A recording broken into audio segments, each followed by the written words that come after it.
Salam hormat dan salam sejahtera. Berita Pagi Sarawak bersiaran dari Studio HD Kuching bersama saya, Bu Mawin dalam berita edisi Khamis 23 April. Sarawak merekodkan satu kes kematian semalam akibat COVID-19. Kes merupakan seorang warga tempatan perempuan berumur 72 tahun dari Lingga. 19 kes baru positif juga direkodkan dan 17 kes telah sembuh dan discharge hospital. Mendedahkan perkara tersebut, Timbalan Ketua Menteri Dato' Amar Douglas Ugah Embas berkata, daripada 17 kes yang sembuh itu, 15 daripadanya dirawat di Hospital Umum Sarawak dan satu masing-masingnya di Hospital Sibu dan Miri. Dalam pada itu, beliau yang juga pengerusi Jawatan Kuasa Pengurusan Bencana Negeri JPBN Sarawak berkata, semua pasar, bazar, gerai berkelompok bagi tujuan jualan barangan makanan semasa Ramadan tidak dibenarkan untuk beroperasi. Walau bagaimanapun, peniaga makanan dibenar berniaga makanan terhad dalam kawasan lingkungan kediaman secara take away. Beliau berkata demikian dalam sidang media harian COVID-19 di Kuching. Dalam pada itu, Dato' Amar Douglas Ugah berkata kerajaan akan memetakan kawasan yang berisiko tinggi jangkitan COVID-19 di dua zon merah iaitu Kuching dan Semarahan. Katanya langkah itu diambil bagi memastikan ujian bertumpu boleh dilakukan di kawasan yang dipetakan sebagai merah. We can focus to tackle the situation there and to cut off the chain. Sekarang belum dapat tunjuk dengan jelas. Setakat ini, Sarawak merekodkan 97% pematuhan PKP yang membuktikan rakyat negeri ini akur terhadap perintah kerajaan. Terdahulu, JPBN Sarawak menerima sumbangan bantuan PPE bernilai RM3 juta daripada sektor swasta dan NGO tempatan. Dato' Amar Douglas Ugah Embas selaku pengerusi JPBN Sarawak memberitahu pihaknya menghargai bantuan daripada NGO yang banyak menyumbang kepada usaha kerajaan dalam memerangi penularan COVID-19. Dato' Amar Douglas Ugah Embas menambah, JPBN dijangka akan menerima beberapa sumbangan bantuan lagi dalam masa terdekat, manakala Jabatan Kesihatan Negeri Sarawak juga sedang berusaha untuk mendapatkan bekalan PPE bernilai RM7 juta dari negara China. The state government also has been buying. Recently, we bought 6.5 million worth of PPE from China. And Jabatan Kesihatan Negeri Sarawak juga telah membuat order kos RM7 juta untuk to replenish the Sarawak need.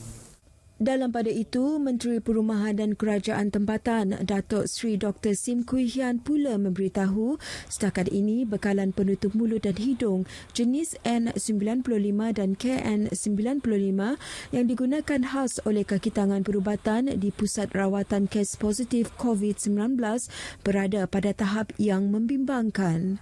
Just now, we just heard that from Sarawak Energy, the KN95, which is a Chinese made, also was stopped from exporting. So I foresee that if we don't use this carefully, then we may have the normal N95 by 3M all has been going back to US. And China, if they stop exporting KN95, we may have serious trouble of sourcing them.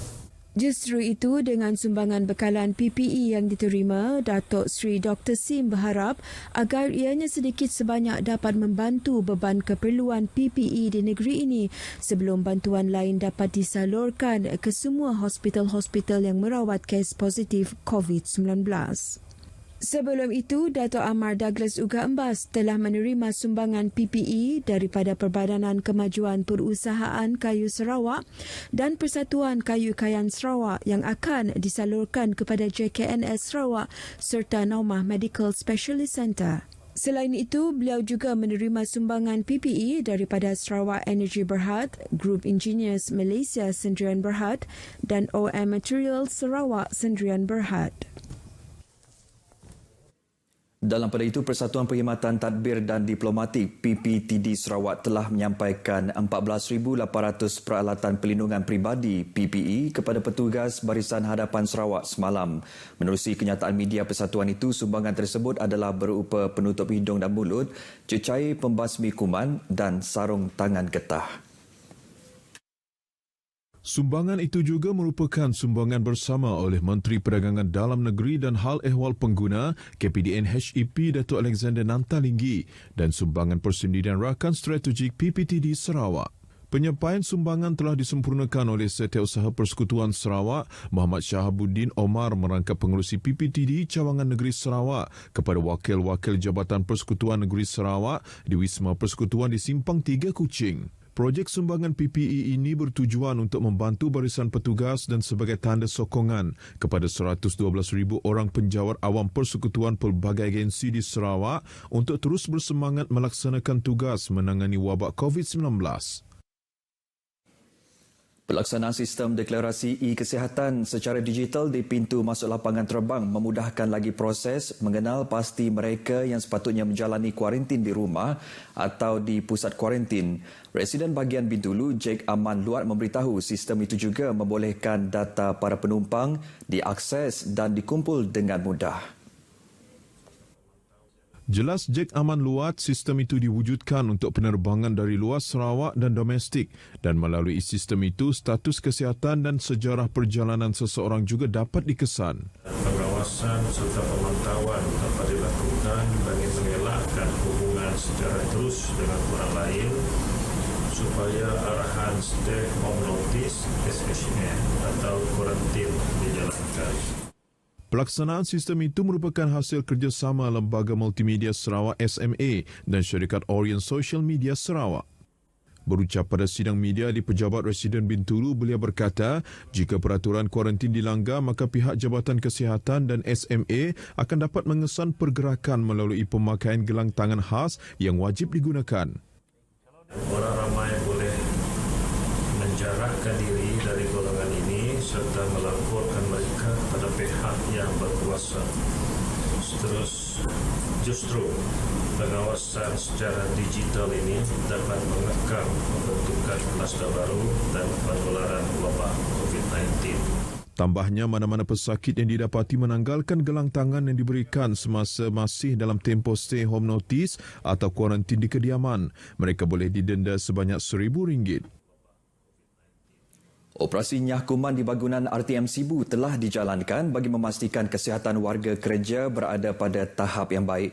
Pengurus stesen RTM Sibu, Saiful Arini berkata, operasi itu meliputi keseluruhan kawasan dalam dan luar bangunan penyiaran RTM Sibu. Menurut Saiful Arini, operasi itu juga penting bagi memastikan kesihatan orang awam yang berkunjung ke bangunan itu terjamin. Jadi kita membuat sanitasi antaranya di dalam auditorium, di studio FM, di kawasan lobi, pejabat-pejabat yang dikunjungi secara terus oleh orang awam di RTM Sibu. Katanya lagi, warga kerja RTM Sibu juga mengamalkan pemeriksaan suhu badan secara harian bagi petugas yang hadir ke pejabat. Beliau berkata demikian kepada pemberita selepas operasi sanitasi yang dilakukan oleh Balai Bomba dan Penyelamat BBP Sungai Merah di RTM Sibu. Sementara itu, Ketua BBP Sungai Merah Sibu, Sunah Kahar, menyatakan kerja-kerja nyakuman telah dijalankan di 7 premis termasuk RTM Sibu. COVID-19 ini dapat rantaian yang dapat diputuskanlah. Itu tujuan kita. Walaupun kita kena pasti bahawa di Sibu ni masih lagi dalam dikategorikan sebagai yellow zone. Tetapi kita rasa mencegah itu adalah lebih baiklah. Operasi tersebut melibatkan 13 anggota BBP Sungai Merah dan mengambil masa lebih kurang 40 minit. Lebih 1.5 juta ringgit telah diperuntuk oleh Serba Dynamic Group bagi tujuan tanggungjawab sosial korporat CSR syarikat itu untuk membantu kerajaan, petugas barisan hadapan dan orang ramai yang terjejas ekoran wabak COVID-19. Pengurusinya Dato' Abdul Kadir Sahib menjelaskan ia sebagai sebahagian usaha pihaknya bersama dalam mendepani situasi sukar yang dihadapi ketika ini. Kita rasa bahawa syarikat ini rasa prihatin bahawa kita ini menghadapi satu keadaan yang memang luar biasa dan kita perlu juga datang bagi bantuan secara luar biasa. Itulah tujuan sebenarnya kita bagi bantuan sekarang ini. Bercakap kepada media di Bintulu, pelbagai bentuk bantuan telah disalurkan oleh pihak mereka termasuk keperluan peralatan perlindungan peribadi PPE, penutup hidung dan mulut yang diperlukan oleh petugas barisan hadapan khasnya. Sementara itu, usaha membantu dari aspek bekalan makanan tidak terhad kepada orang ramai di sekitar Bintulu, Sebauh, Tatau dan Sungai Asap, malah ia juga melibatkan petugas barisan hadapan di Hospital Bintulu, Polis, Askar, Rela, Angkatan Pertahanan Awam Malaysia dan Bomba. Sebanyak 2,000 bakul makanan telah diagihkan oleh Badan Sukarelawan dan Pertubuhan Bukan Kerajaan NGO yang bernaung di bawah Jabatan Agama Islam Sarawak JAIS, Bintulu dan Jabatan Kebajikan Masyarakat bahagian Bintulu. Kita telah menggunakan SD Impact sebagai kita punya organizer dan telah mendapat dua kumpulan NGO sukarelawan yang telah bersetuju untuk membahagikan 2,000 fruit basket tadi. Pihak mereka juga mengedarkan bakul makanan kepada 370 pekerja bergaji hari syarikat itu yang terjejas ekoran PKP di Bintulu. Masyarakat Islam di Sarawak dilarang menziarahi kubur atau pusara sepanjang tempoh Perintah Kawalan Pergerakan PKP ekoran penularan COVID-19. Larangan tersebut dikeluarkan oleh Setiausaha Majlis Islam Sarawak, Khalidi Ibrahim. Khalidi berkata larangan itu berkuat kuasa di semua tanah perkuburan Islam di seluruh Sarawak. Beliau menjelaskan masyarakat Islam kebiasaannya akan menziarahi pusara ahli keluarga sempena ketibaan bulan Ramadan dan Hari Raya Aidilfitri. Namun ketika PKP dilaksanakan, amalan itu dilarang buat sementara waktu. Jelasnya arahan akan kekal jika tempoh PKP sehingga 28 April ini dilanjutkan oleh Kementerian Kesihatan Malaysia. Justru beliau menasihatkan agar umat Islam memperbanyakkan doa kepada arwah berkenaan di rumah masing-masing. Baik, sekian Berita Pagi Sarawak. Setia bersama kami di RTM, jenama media diiktiraf paling dipercayai. Saya Bumawen, hadapi hari ini dengan penuh senyuman. Salam hormat dan jumpa lagi.